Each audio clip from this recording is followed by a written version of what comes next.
Well, hello, everyone. This is Michael Butterman, Music Director of the Boulder Philharmonic Orchestra.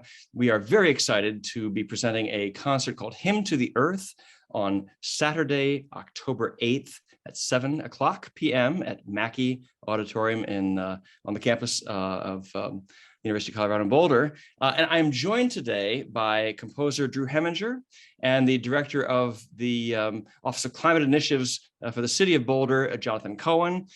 We thought we would share with you a few thoughts about the main focus and message of this concert ahead of its actual performance. So the concert is built around the piece that Drew has written specifically for this performance. It's a world premiere of a work which is called Ozymandias, to Sell a Planet, which is basically an environmental oratorio, which is itself kind of a new idea, I would suggest.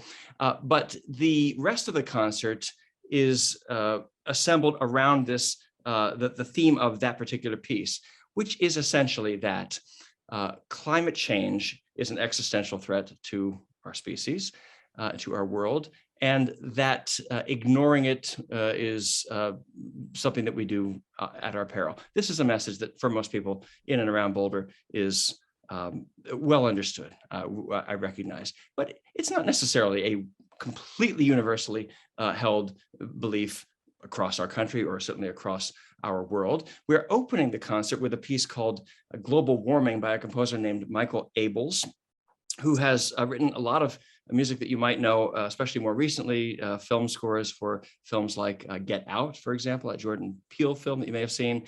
This piece was written actually in the aftermath of the fall of the communist bloc, the Berlin Wall. And he meant the title at that point to refer to the idea of a thawing in the Cold War, so a warming of global relations. But obviously, as time has gone on and the idea of global warming has become much more salient, the piece itself has taken on a sort of different level of importance.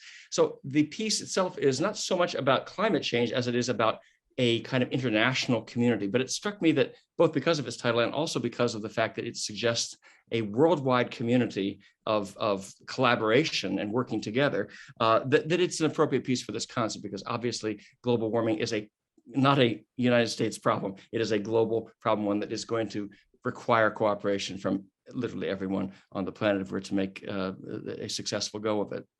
The second half of the program really is a exploration allegorically of various characters, Don Juan, and then those characters in the Ring cycle by Wagner, who have ignored the consequences of excess. And so this piece that you've written really arose from a conversation that you and I had, I don't even know how many years ago now, 5, 6, 7, maybe. Yeah. And I was just, if I recall correctly, I was telling you that I've always, I've loved the poem by Shelley called Ozymandias, which is a very short poem about discovering some ruins in the desert, the nature of which suggested that when these ruins were not ruins, when they were erected, that they were telling the tale of a king who was all powerful and whose reign would essentially go on forever and ever. And yet there it was, obviously, just totally destroyed. So there was a person who didn't believe that it has always been thus and it always will be thus, I guess. And so I thought that was a perfect kind of pithy allegory for the attitude that some people have, that we don't have anything to be concerned about in the case of global warming. But so I put that sort of out there and just in a conversation with you, and somehow it went from that to a multi-movement environmental oratorio. Tell me about that process. Yes, we had a conversation. I remember at the beginning we talked about various things that resonate in the Boulder community that also would resonate with myself and you. And one of those was science, and one of those was the climate and the environment, and there were some other things. And you just kind of threw ideas at me, and you threw this poem at me, and I've written a lot of vocal music, and I love setting text, and I loved Ozymandias immediately. And I wrote that setting first, which I have been told by others could probably stand separate as a kind of a separate piece, because it's chorus and tenor, and it's big and dramatic. But then we talked about the IPCC climate change report, And then I just kind of went to town and and came up with this multi-movement piece, which as it evolved, I kind of realized as the piece was being written what the structure of it was. Like it's been interesting, and it sort of revealed itself to me as a kind of the first movement. It starts from the first movement, which is based on not a poem, a speech by Sitting Bull, Chief Sitting Bull of the 1800s, and it's just a kind of a celebration of humanity and the environment and the animals, and it's very beautiful. And so that kind of starts with sort of while when the earth was untampered and was still being taken care of largely by the at least in this continent by the Native Americans, moving through to the second movement, which is Wordsworth's "The World Is Too Much With Us," which is another 19th century poem, but it's really about the Industrial Revolution. So the beginning of the pollution and the beginning of the destruction. The third movement, Majilota, is a title that I spoke with a Shawnee elder who's has very involved in kind of preserving the language. And I wanted a Shawnee title because of the text that I used in the fourth movement, and also Tecumseh, who I ended up using, who the famous Sell a Country speech is also from the Ohio region, and I'm from Ohio, so there was a nice personal tie-in.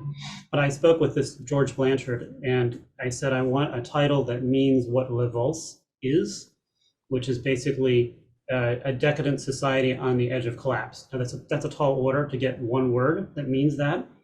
But what he came up with, this word Majilota, and he said it means a person who goes around destroying and disrespecting. And I was like, okay, that's close enough. So that's the third movement, that's orchestral only. The fourth movement is IPCC, a little bit of Greta Thunberg. And she actually was giving her speech to the UN right when I was writing that movement, because I put it off because it was the hardest one for me, and glad I put it off because I got to have her speech in. And then I also have some of Tecumseh's Sell a Country speech. That's where the Sell a Planet, from the title of the whole work, comes from. And that's with chorus, and a lot of it is spoken. And then, of course, it goes to Ozymandias. So the whole structure is kind of before everything was screwed up, while things are being screwed up, right now what's happening, the fourth amendment, like, this is what's going to happen. And Ozymandias, which I see it as kind of post-apocalyptic, even though it's about ancient Egypt, it's the writer, the person that's in the poem sees this crumbling statue with this plaque that says, basically look on my works and despair. And of course, the works are crumbled and in the sand. But you can also kind of see it as a post-apocalyptic, the desert, and nothing's remaining. So I see it as a warning, and also as, if we act, and Jonathan will speak about that in a minute, that maybe we don't have to end up with a desert if we don't ignore and act. Yeah. All right, so Jonathan, would you just let me bring you into the conversation a little bit? Tell the people who are watching this Zoom now just a little bit about the work of the Department of Climate Initiatives, and I guess then from that extended into this collaboration or partnership with the Boulder Phil that happens coming up on the 8th. Yeah, Michael. Oh, I'd love to. First of all, I just have to really say I'm really pleased to be with you both. I'm excited to see how this collaboration kind of lead to some other conversations. And something I think you said, Drew, or maybe Michael, you said it first, and Drew, you kind of emphasized this, that really resonated with me. First of all, is that this notion that every living thing on Earth, ourselves included, is really dependent on a healthy, functioning biosphere. And this whole history of human civilization is played out within a stable biosphere, which has allowed us to flourish and grow. And I think the point that what I have kind of taken from our conversation thus far is that we're in this situation where the planet's living systems are under severe stress from the destruction of biodiversity, overexploitation, and mismanagement of resources, and that leads to a breakdown of a stable climate. And so I want to kind of transition a little bit and talk about the role of cities and the role that the city of Boulder is playing. But I want to start with a bit of a provocative statement, and that is that climate change isn't the problem. It is a symptom of underlying stresses and problems. And that is something that we're really trying to think about at the local level. And it's also pretty clear that climate change is not a problem of the future. It is here, it is now. And so we've set our sights on this notion that climate change is very slow moving in the future and something that we can stop. And I think the consensus now is that we're already suffering the impacts. We are already feeling it, some more than others, and we want to talk about that. So the question now is, how do we slow it? And then how do we design our core principles around making sure that we are becoming more resilient to those changes, protecting those most vulnerable, and slowing to the best ability that we can? So as we think about this work at the local level, there's this consensus that there are these 5 key concepts that we need to understand about climate. First, that scientists agree that it's real, it's us, it's bad, but there's also hope. And that's, I think, one of the things that we want to talk about today, and that you're going to bring forward so elegantly in this piece, or in these pieces, which is that last component. How do we kind of connect to hope? And then what are our interventions? What are the strategies and the call to action that we need to take as individuals? So here in Boulder, we've long led on actions to preserve the environment and reduce emissions and tackle climate change. And that's been really extraordinary, with city council support and the community consistently demonstrating support for those efforts. But we also know that addressing the climate crisis requires this collective action and systemic changes at a scale that is so much broader that can be achieved by one individual community. So we often talk about how does individual action translate into collective action at the, say, neighborhood and city scale, and then how does that roll up into the big systems that need to be changed? And I think after doing this work in the city of Boulder for over 20 years, some a lot longer than that, we recognize that the reality is that cities can't achieve the emission reductions alone, nor will the success of a few cities alone be enough. So I just want to talk a little bit, and then I want to kind of connect the dots back to how we can inspire and think about those collective actions that we do need to take. I mean, the reality is we know what needs to happen. The steps we have to take are pretty clear, and the solutions are well within our reach at the individual and collective and system scale. We know we need to cut our greenhouse gas emissions in half by 2030. We have to do that by transitioning from fossil fuels to renewable sources. We have to protect our forests and undeveloped lands to absorb carbon and heat. We have to transform our cities through walkability and electrified transit. We need to change behaviors so we all lead more efficient, climate-friendly lives. And we have to create an economy that limits extraction and generates less waste. One of the things that I find really interesting too is that, we talk a lot to our community and to our elected officials about the fact that scientists tell us that we have until roughly 2030 to make these massive societal system scale changes that are really required to stave off what we refer to as the worst effects of climate change. So we talk about climate as an urgent situation, but we're also in an incredibly inspiring moment. And this is something I want to make sure we don't lose sight of, because every day new leaders join the cause from every corner of the globe, including here in Boulder. And I think our community is poised to really take the next step in that work. But that means that our city's climate action work moving forward has to look different than it has in the past. I want to give you one example and tie this in a little bit if I can. Admittedly, I haven't spent that much time interpreting Shelley, but one thing that was written, and I think it was in Triumph of Life, really struck me when it was presented that the natural world is so deeply connected with the human condition, leading to this conclusion that if we exploit and destroy it, it only condemns ourselves. So in Boulder, we're really working hard to shift our priorities on the policy level. We need to shift towards protecting and healing ecosystems on every level, especially the local. And the way we're doing that is starting to reframe how we think about climate away from just metric tons of carbon to really values-based things. So that's really intentional, because when we focus on metric tons of carbon, yes, it makes sense, but it doesn't really resonate with anybody. And it tends to devalue the things that we can't really measure or control.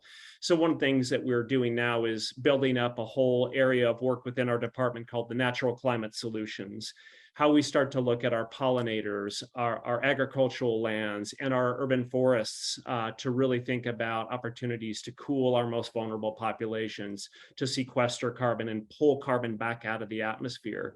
And these are really critical things that are starting to take shape around the globe as really critical in the overall context of dealing with climate change on a local level.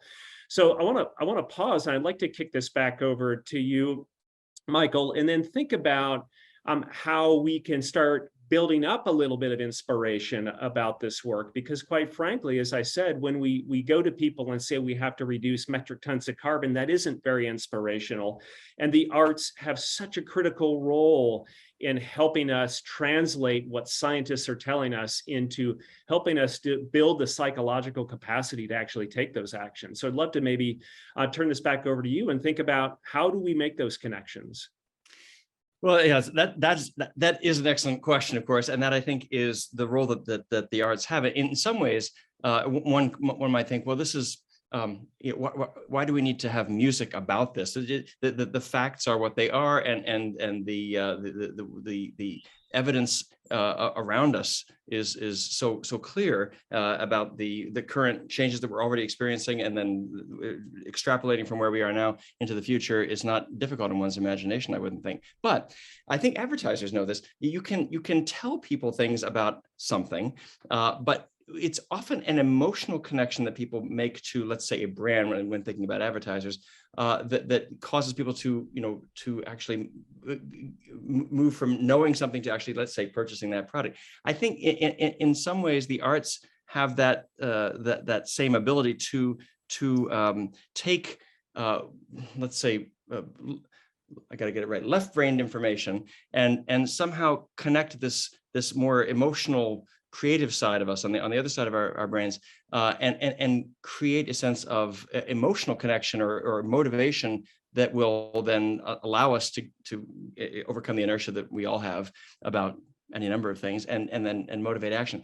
I mean, one can certainly think of throughout history the arts having a role in social and political movements, both in their own day and forward. I would just conducted Beethoven's Ninth Symphony two nights ago, and that's a piece that was written in the aftermath of the French Revolution, where one of the pillars of which is fraternité, or brotherhood, and the piece itself is about the universal brotherhood of humankind.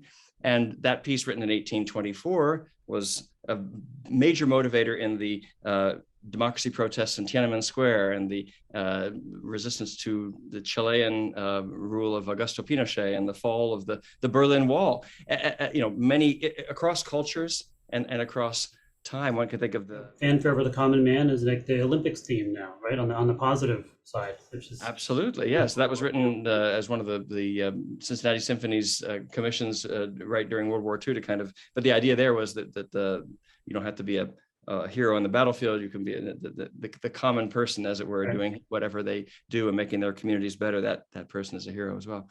And of course, in our own day, we have not only climate change, but social justice is obviously something very, very salient and resonant right now that composers are addressing. And we hope through their music, creating that emotional response that then is translatable into, an actual set of actions. I mean, is that? I just might comment and say that, I went out to write a great piece of art. Like, I went to write a great piece of music that people would want to come and hear, and that I would enjoy writing and enjoy hearing myself, not to create a political hit you over the head statement. And I've always been kind of, I've never really written anything that was intentionally political, but somehow when I got to the fourth movement, I realized that there just wasn't a way to, use the IPCC climate change report and Greta and not really be direct. And so, I just kind of went for it. But I feel like in the context of the whole work, it's a piece of art that I hope will stand the test of time and that will be seen as a piece of art. And maybe, like Michael, Abel's global warming means something else in 10 years or 20 years or more. So it's, and Michael and I were earlier talking about this idea that works of art that are written for very specific moments in time have a longer life and end up, like you were just, all these examples you just gave of having resonating much, much, much later in different ways than pieces that are written to be timeless. When you try to be timeless, you never can. Composers to try, I mean, the good composers try to create great art, and in so doing end up creating the impact and the emotion that we're talking about. I think when you write about something that is authentic and means something to you, every composer, every artist, poet, whatever, who is creating does so in the context of their own time and their own lives, obviously. Right. And so when they respond as authentically as possible to what's around them, what I think resonates over time is the truth of that somehow. So I hope that's what happens with this piece going forward as well. But the concert is mostly a call to action, or a ringing the alarm bell. It itself can only do so much in a 2-hour period, I suppose, is not terribly prescriptive. I think what I'm hopeful of is that through people who attend the concert and are made even more aware of the work that the Office of Climate Initiatives is taking part in, that they will leave with not a sense of overwhelming, well, what are we going to do? It's just too much. Quite the opposite. I certainly hope that there is a sense of motivation that then actually is hopeful, and that there are steps that they feel empowered to take. So I know that there are going to be some opportunities, Jonathan, for people to find out a little bit more about what your office does. But yeah, no, I appreciate that. And again, I really appreciate both of your comments in this vein. So, Drew, you talk about the IPCC report. And for those of you watching, that's the International Panel on Climate Change. And so they put out regular reports that give us kind of the science-based state of things. And the last report was its starkest, and it was a truly I mean, the report essentially confirmed that the Paris Agreement, the international treaty with a goal of limiting global warming to 1.5 degrees centigrade by 2050, was essentially out of reach. And I think amidst those findings was the conclusion that human activity is absolutely to blame. So I would say one of the things I say often is one of the most powerful and insidious forces we face in dealing with the climate crisis is resignation. And that is this numb feeling that we just simply can't change things. And I understand that dealing with something of the magnitude of climate change can really seem overwhelming, and it makes us feel defeated. And it's natural, even here in Boulder, to step outside into wildfire smoke or record temperatures and to think that this is really hopeless. And we can't give in to those feelings. Like I said, even here in Boulder, the impacts are undeniable. What we've experienced just over the past couple of years, the horrific Marshall Fire, and then just a couple of months later, the recent NCAR and North Shanahan Ridge fires. And I mean, these are really frightening close calls to people that haven't really seen it right outside their doors. And so I think just kind of keying in on this issue of communication, most communication has been focused on its bad part. And what we need is to clearly communicate that this is doable and it's a solvable problem. And we need to harness the power we have both as individuals and as a community. So one of the things that I really appreciated about your comments, Michael, especially in this idea of I and our office traditionally work in the realm of science, but art and science really came from the same place. And that is this one that fuels the desire for understanding and framing of the human experience. So I think they're very complementary in that way. Science looks for answers in the form of data, and art can take that data and translate it in ways that connects human to a broader living world. And that's pretty amazing.